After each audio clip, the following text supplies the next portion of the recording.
I wrote structural combat. Let's read some of it. Back to Saul's words.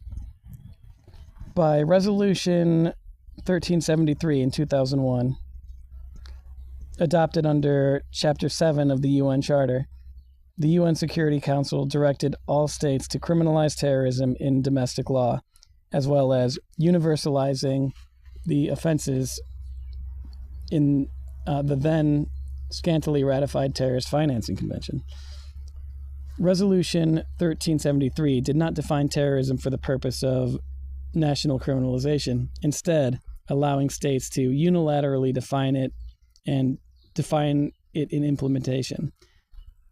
This not only resulted in divergent definitions, but certain states also defined terrorism to suit their own political purposes or to undermine human rights.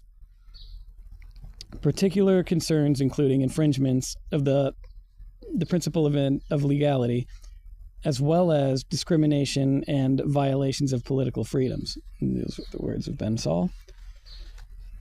And we will continue with the words of Ben Saul. In Resolution 1566 in 2004, the Security Council eventually signaled its conception of terrorism as criminal acts, including against civilians, committed with the intent to cause death or serious bodily injury or taking of hostages with the purpose to provoke a state of terror in the general public or a group of persons, of particular persons, intimidate a population, or compel a government or an international organization to do or abstain from doing any act which constitute offenses within the scope and as defined in the international conventions and protocols relating to terrorism.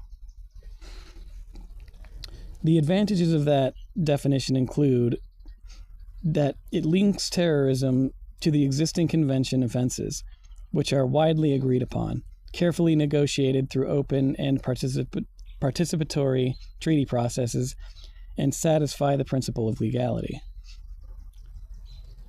The obvious defect in this definition is that it would exclude many acts commonly regarded as terrorism.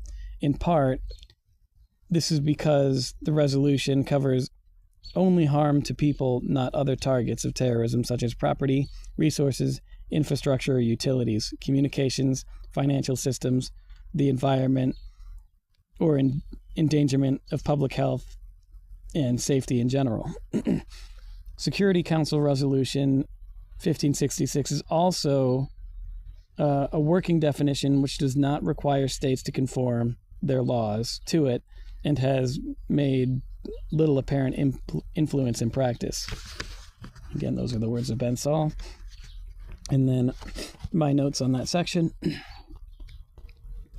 When discussing targets which are not human but essential for keeping people alive, such as electrical infrastructure, water treatment, hospitals, crops, and so on, there is an argument to be made that the devastation of these things is an act of terrorism against civilians.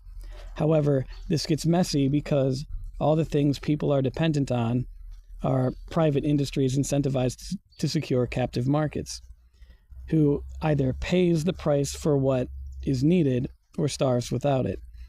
That is to say, many things, such as housing, which civilians need to reasonably live in safety, are leveraged against them by capitalists.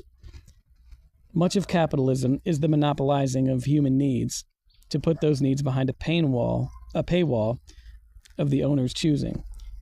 Much of this profiteering from human needs is structural violence against civilians, which amounts to terrorism so long as one has the geopolitical understanding that corporations are quasi-governments. Look at the behavior of the United Fruit Company in the 1900s to see an example of how corporations can effectively outgovern states. Understand that militarized agencies that use violent force against the civilian population is by definition a terrorist organization.